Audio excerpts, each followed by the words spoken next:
MA final political science paper 8 Gandhi राजनीतिक चिंतन, और टॉपिक का नाम है महात्मा गांधी का सत्याग्रह और निष्क्रिय प्रतिरोध में अंतर।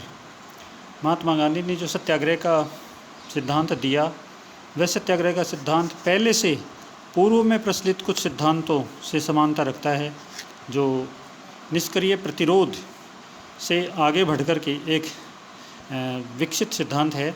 निष्क्रिय प्रतिरोध का ही विकसित सिद्धांत है।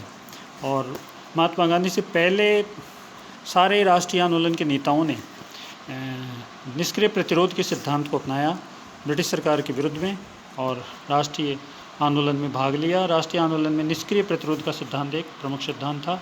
बाल गंगाधर तिलक ने इसको बड़े पैमाने पर प्रयोग में लिया। महात्मा गांधी ने इस निष्क्रिय प्रतिरोध के सिद्धांत को विकसित करके और फिर से नए रूप में उन्होंने शुरू किया और इसको सत्याग्रह का नाम दिया। सत्याग्रह का प्रयोग उन्होंने दक्षिण अफ्रीका से आरंभ कर दिया था, और दक्षिण अफ्रीका से लौटकर भारत में आने पर इन्होंने बड़े पैमाने पर भारत में भी इसका प्रयोग किया। तो सत्याग्रह और निष्क्रिय प्रतिरोध में जो अंतर है उसको संक्षेप में जानने का प्रयास करते हैं। सत्याग्रह एक नैतिक अस्त्र है जिसका आधार शरीर शक्ति की अपेक्षा आत्मशक्ति की श्रेष्ठता है, जबकि निष्क्रिय प्रतिरोध एक काम चलाऊ राजनीतिक शस्त्र है। ऐसे ही सत्याग्रह वीर ही इसका प्रयोग कर सकते हैं, सत्याग्रह का, जो बिना मारे मरने का साहस रखते हैं, जबकि निष्क्रिय प्रतिरोध दुर्बल का शस्त्र है और प्रतिपक्ष को इतना परेशान करना कि वे हार मान ले। सत्याग्रह प्रेम और धैर्यपूर्वक कष्ट सहन करके विरोधी का हृदय परिवर्तन करना, उसकी भूल को सुधारना, उसे परेशान न करना, वह घृणा दुर्भावना आदि के लिए कोई स्थान नहीं रखना है, जबकि निष्क्रिय प्रतिरोध में प्रेम की गुंजाइश नहीं है। सत्याग्रह एक गत्यात्मक अवधारणा है, जबकि निष्क्रिय प्रतिरोध एक स्थित्यात्मक, एक स्टेगनेट, रुकी हुई अवधारणा है। ऐसे ही सत्याग्रह किसी भी परिस्थिति में हिंसा का प्रयोग करने की अनुमति नहीं देता है। सत्याग्रह में हिंसा के प्रयोग की अनुमति नहीं है, जबकि निष्क्रिय प्रतिरोध में हिंसा के प्रयोग की अनुमति है, यानी हिंसा का प्रयोग किया जा सकता है।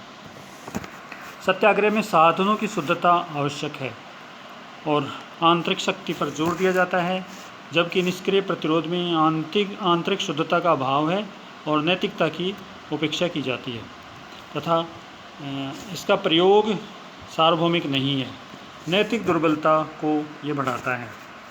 सत्याग्रह अन्याय व अत्याचार का प्रभावशाली व निश्चित विरोध करना है, जबकि निष्क्रिय प्रतिरोध विरोध निष्क्रिय नहीं होता, सदैव सक्रिय होता है, जो इसमें नहीं है। यानी निष्क्रिय प्रतिरोध में नहीं है कि विरोध करना निष्क्रिय है। निष्क्रियता से भी विरोध किया जाए, ये निष्क्रिय प्रतिरोध का की मूल मान्यता है, जबकि ऐसा नहीं होना चाहिए। सत्याग्रह में ऐसा नहीं है। सत्याग्रह प्रेम मूलक एक विचार है जो शत्रु के प्रति प्रेम और उदारता का भाव रखता है, जबकि निष्क्रिय प्रतिरोध द्वेष मूलक घृणा व अविश्वास पर टिका हुआ है। सत्याग्रह सेवा भावना से प्रौढ़ शिक्षा, उदारता का भाव, मद्यपान निषेध, ग्राम सेवा, राष्ट्रभाषा प्रचार आदि सभी रचनात्मक कार्यों पर सत्याग्रह जोर देता है, जबकि निष्क्रिय प्रतिरोध देश मूलक घृणा व अविश्वास पर टिका हुआ है। रचनात्मक प्रवृत्ति का इसमें अभाव है। सत्याग्रह शक्ति का प्रयोग है, जबकि निष्क्रिय प्रतिरोध एक दुर्बलता का प्रतीक है। सत्याग्रह प्रेम के अलावा और कुछ भी नहीं, जबकि निष्क्रिय प्रतिरोध में प्रेम का कोई स्थान नहीं है। सत्याग्रह निकटतम के विरुद्ध भी है, जबकि निष्क्रिय प्रतिरोध निकटतम के विरुद्ध नहीं। निकटतम के विरुद्ध भी जब प्रेम घृणा में बदल जाए, तो इस प्रकार से सत्याग्रह और निष्क्रिय प्रतिरोध एक दूसरे से बड़े पैमाने पर भिन्न हैं। यद्यपि सत्याग्रह का विकास निष्क्रिय प्रतिरोध के विचार से ही हुआ है, लेकिन ये एक सक्रियता का सिद्धांत है, निश्चितता का, आत्मबल का, नैतिकता का और अहिंसा का सिद्धांत है, जबकि निष्क्रिय प्रतिरोध इन सब के विपरीत है। सत्याग्रह का मूल्यांकन। महात्मा गांधी का युद्ध व क्रांति के विकल्प के रूप में सत्याग्रह की खोज एक महत्वपूर्ण कार्य है। युद्ध व क्रांति के समान सामाजिक और राजनीतिक क्षेत्र में गांधी जी ने सत्याग्रह का प्रयोग किया। मार्क्स और लेनिन ने जो परिवर्तन हिंसा व क्रांति से किए हैं, गांधी ने वे सब परिवर्तन अहिंसात्मक सत्याग्रह से किए। फिर भी गांधी जी के सत्याग्रह सिद्धांत की कई आधारों पर आलोचना की जाती है। सत्याग्रह अहिंसा की धारणा के अनुसार नहीं है। अधिकांश गांधी जी के आलोचक ये कहते हैं कि सत्याग्रह अहिंसा की धारणा के अनुसार नहीं है। अहिंसा का अर्थ मनसा वाचा कर्मणा से हिंसा न करना, परंतु सत्याग्रह द्वारा संघर्ष करने में किसी न किसी के खिलाफ तो हिंसा होती ही है।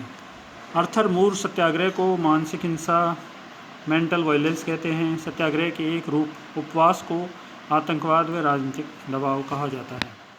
दूसरा है, सत्याग्रह का प्रयोग सभी परिस्थितियों में संभव नहीं है। सभी जगह सभी लोगों में सत्याग्रह सफल नहीं होता। पिछड़े समाजों में सत्याग्रह सफल नहीं हो सकता। कई जगह सत्याग्रह को दमन से कुचल दिया गया। ये सही नहीं है कि सत्याग्रह से कहीं भी व किसी भी प्रकार के व्यक्ति का हृदय परिवर्तन किया जा सकता है, जो सही नहीं है। तीसरा है, विदेशी आक्रमण के समय सत्याग्रह संभव नहीं है। दूसरे देश द्वारा आक्रमण होने पर सत्याग्रह करने से आत्मरक्षा नहीं हो सकती। सत्याग्रह अहिंसक साधनों पर निर्भर रहने से दूसरा देश आक्रमण करके विजय प्राप्त कर लेगा, वह जन धन की रक्षा नहीं हो सकेगी। हवाई हमले व परमाणु बम के आक्रमण के समय भी सत्याग्रह की बात हास्यास्पद ही लगती है। चौथी आलोचना है, अहिंसक साधनों से सामाजिक व आर्थिक परिवर्तन लाना कठिन है। अहिंसा के तरीकों से समाज कभी नहीं बदलेगा। धनी व्यक्ति स्वेच्छा से अपना धन नहीं छोड़ेगा। कुलीन व्यक्ति भी अपनी इच्छा से सत्ता नहीं छोड़ेगा। सामाजिक व आर्थिक जीवन में विषमताओं व समानताओं को समाप्त करने के लिए हिंसक उपाय आवश्यक है। और पांचवी तथा अंतिम आलोचना है, सत्याग्रह के नाम से गलत मांगों के लिए आंदोलन। सत्याग्रह का प्रयोग न्याय व सत्य की प्राप्ति के लिए ही है, परंतु आधुनिक समाज में न्याय व असत्य मांगों के लिए सत्याग्रह किया जाता है। अतः ये सत्याग्रह न होकर दुराग्रह हो गया है। इस प्रकार से महात्मा गांधी का सत्याग्रह सिद्धांत की आलोचना भी की जाती है, लेकिन ये स्पष्ट है कि महात्मा गांधी ने सत्याग्रह का सिद्धांत अपनाया वह एक अनूठा था और उस समय की तात्कालिक परिस्थितियों के अनुसार ब्रिटिश सरकार से लड़ने का एक श्रेष्ठतम तरीका था। क्योंकि यदि गांधी जी हिंसा का सहारा लेते, हिंसा को उचित मानते, तो उस समय ब्रिटिश सरकार से हिंसा के माध्यम से लड़ा नहीं जा सकता था। अहिंसा एक ऐसा हथियार था, ऐसा तरीका था जिससे ब्रिटिश सरकार के खिलाफ लड़ा जा सकता था, क्योंकि भारत में उस समय संसाधन नहीं थे। और सत्याग्रह सत्य के प्रति आग्रह था, जो सत्य से और अहिंसा से जुड़ा हुआ है।